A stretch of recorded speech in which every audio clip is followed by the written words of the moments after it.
Don't touch that girl. You people should know your place. The words struck the air like thunder. Every head turned. The woman's hand tore through Maya's dress, fabric ripping, pride shattering. But what she didn't know was that the waitress she just humiliated owned the very restaurant she stood in, and her husband was watching. The evening shimmered with wealth. Crystal chandeliers glowed like captured stars above the marble floor. Soft jazz floated through the room as guests in designer gowns sipped champagne and laughed like they owned the night. At the far corner stood Maya Stone, graceful, composed, and quietly radiant. She wasn't there to impress. She was there to support her husband's charity gala.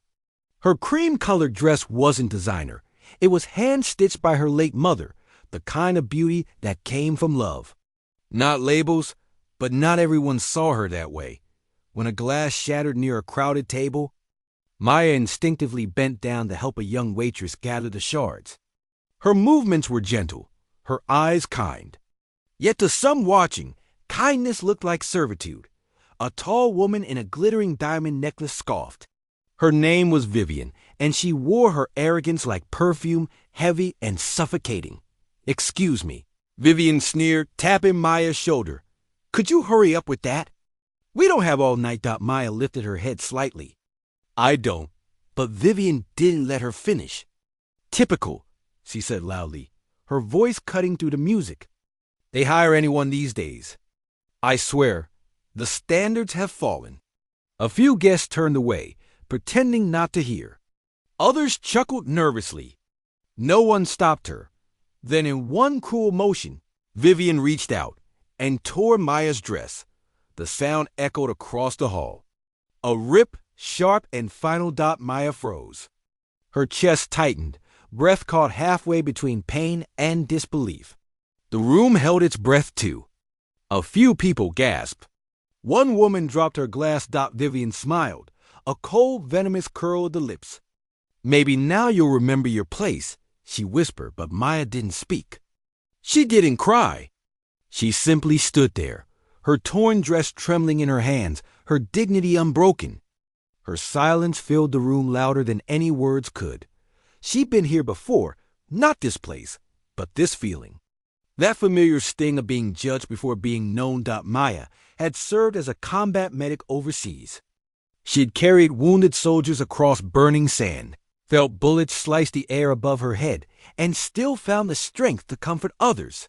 She'd seen humanity at its worst, but she never let it take her faith in kindness. When she came home, she'd started again, working late nights, studying, believing that life could still be beautiful. Her mother's voice always echoed in her mind. "Dignity isn't about how they treat you, baby. It's about how you hold your head when they don't." So she stood tall. Even with her dress torn, her pride was untouched.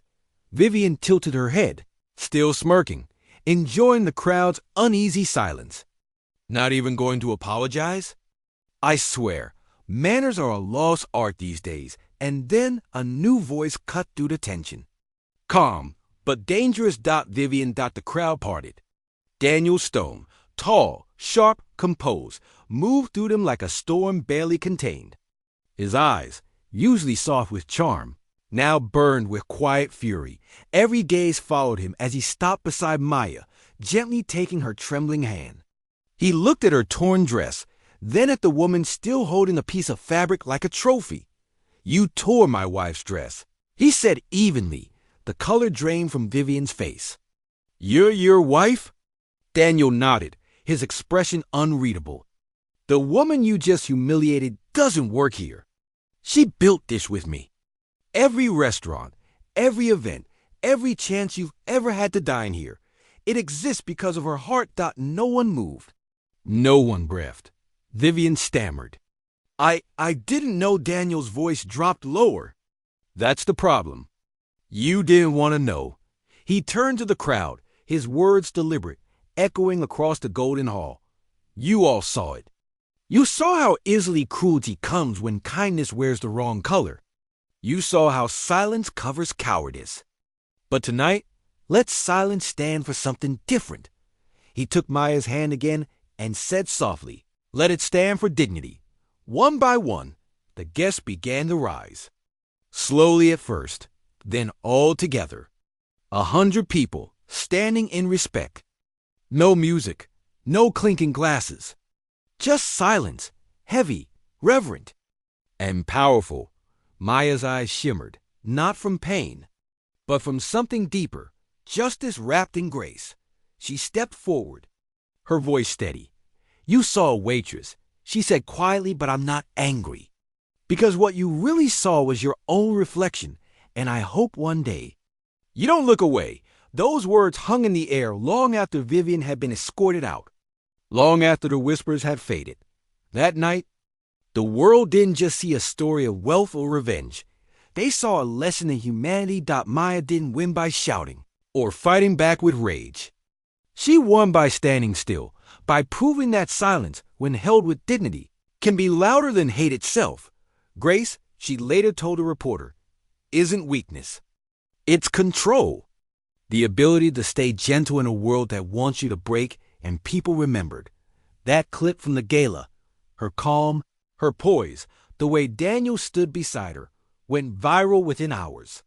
But more than the video, it was her final line that burned into hearts everywhere. Sometimes silence isn't surrender. It's strength choosing its moment, and that's what true power looks like. Not noise, not revenge, but grace.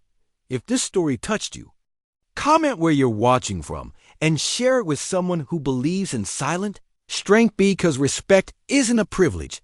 It's a mirror, and how you treat others shows who you really are.